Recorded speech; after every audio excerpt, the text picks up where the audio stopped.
Ihe na-asụ kwụtụkwụtụ n'ite anụnwa ya protect gị from a long list of diseases infegasị dị iche iche. Amam na aghọta ihe m na-ekwu. Ọ ga-protect your body system. The reason why ọ ji abụ ọrịa ọbụla agafe na ọtụghọ, ihe ọbụla agafe na metụta gị bụ your immune system dị down. So ọ bụrụ na ị chọrọ iboost your immune system na ihe ị ga-emelu m.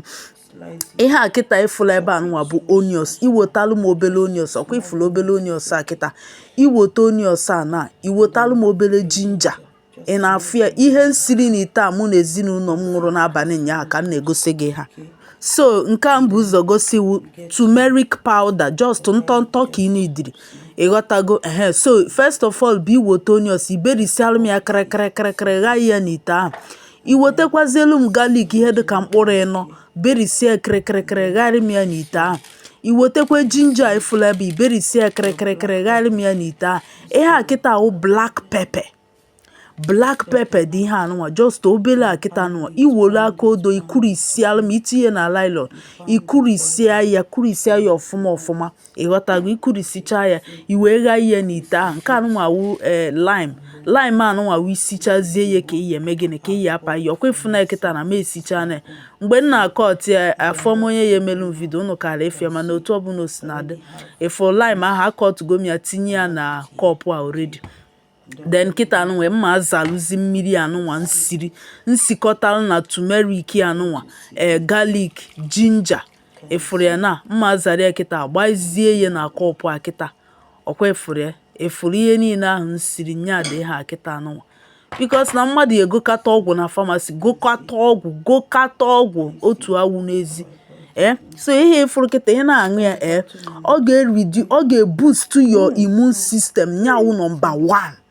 Ọ ya boost your immune system. Your immune system dị very powerful. Ọ ya ha mere ya ejefu mmadụ obula obiri na ajọ ọcha.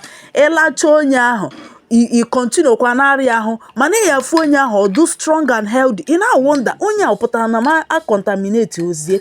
Onye ahụ jeme test ifia no negative. Why? Immune system onye ahụ dị very very strong. Ị na-aghọta? Now ọ na-reduce kwa inflammation na your blood vessels. Abịa akwara dogo na ahụ n'ime ya ọza mom na-aghọta.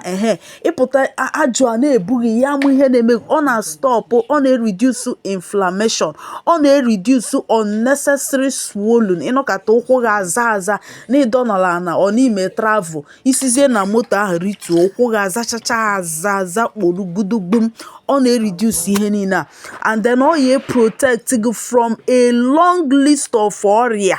And ịma na garlic na-reduce sugar na ahụ mmadụ. Ọkwa ịma nya bụ na ị nọ iwolu garlic n'isi ụtụtụ taa ya ṅụọ mmiri ọkụ jebe ebe ị na-eje.